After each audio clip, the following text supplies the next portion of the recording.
एक दिन युधिष्ठिर ने कृष्ण जी से पूछा कि हे प्रभु, फागुन माह के कृष्ण पक्ष की एकादशी का क्या नाम है और उसके करने की क्या विधि है, सो आप कृपा कर करिए।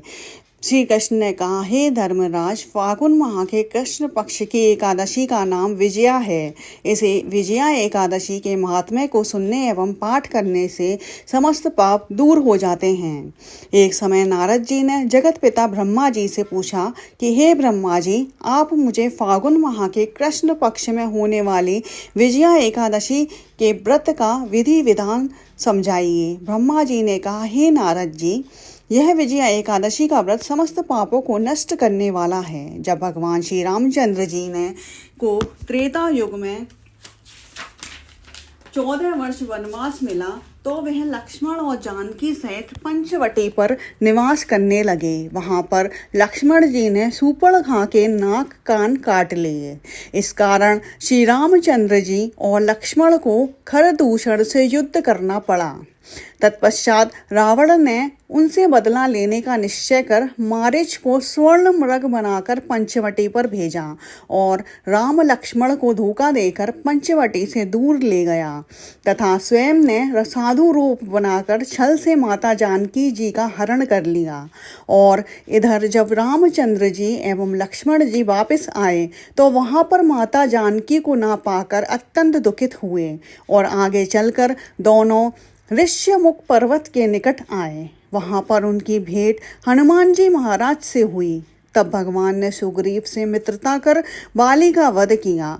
पवन पुत्र श्री हनुमान जी द्वारा सीता माता की खोज करने पर श्री रामचंद्र जी को उनका पूरा समाचार प्राप्त हुआ। तब भगवान श्री रामचंद्र जी ने वानर भालुओं की सेना बनाकर लंका पर चढ़ाई करने का विचार किया, किंतु मार्ग में समुद्र होने के कारण पार जाना असंभव था। तब भगवान राम ने लक्ष्मण जी से समुद्र को पार करने के लिए विचार विमर्श किया।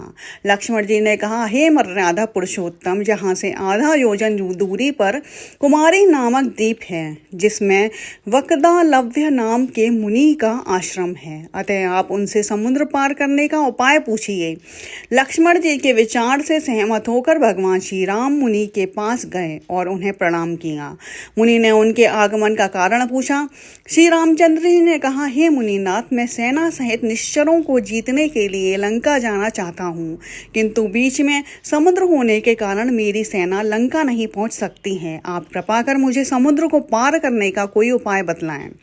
मुनि ने कहा, हे राम जी, आप फागुन मास के कृष्ण पक्ष वाली विजया एकादशी का व्रत करो, निश्चय ही आपको सफलता मिलेगी और समुद्र से पार भी हो जाओगे। मैं तुम्हें इसका विधि विधान बताता हूँ। दशमी के दिन सोना, चांदी, तांबा अथवा मिट्टी किसी का भी एक घड़ा जल से भर उसके ऊपर पंच पल्लव रख वेदिका पर स्थापित करें। उस घड़े के ऊपर श्री भगवान की स्वर्ण प्रतिमा स्थापित करें। एकादशी के दिन स्नान आदि नित्यकर्म से निवृत्त होकर भगवान की पूजा करें तथा उसे पूरे दिन और रात्रि को उस घड़े के सामने बैठकर भगवत भजन करता रहे। द्वादशी के दिन नदी या सरोवर पर स्नान करने के पश्चात उस घड़े को किसी ब्राह्मण को दान दे दें। हे राम जी, यदि आप इस व्रत को करोगे तो निश्चय ही आपको विजय प्राप्त होगी। यह सुनकर रामचंद्र जी ने मुनि के द्वारा बताए विजया एकादशी व्रत को विधि विधान से किया, जिसके प्रभाव से समुद्र पार कर लंका पर चढ़ाई की तथा रावण को मारकर राक्षसों पर विजय प्राप्त की। हे राजन, जो मनुष्य इस विजया एकादशी के व्रत को करता है उसे दोनों लोकों में विजय प्राप्त होती है। इस दिन सिंगाड़े का सागर लिया जाता है।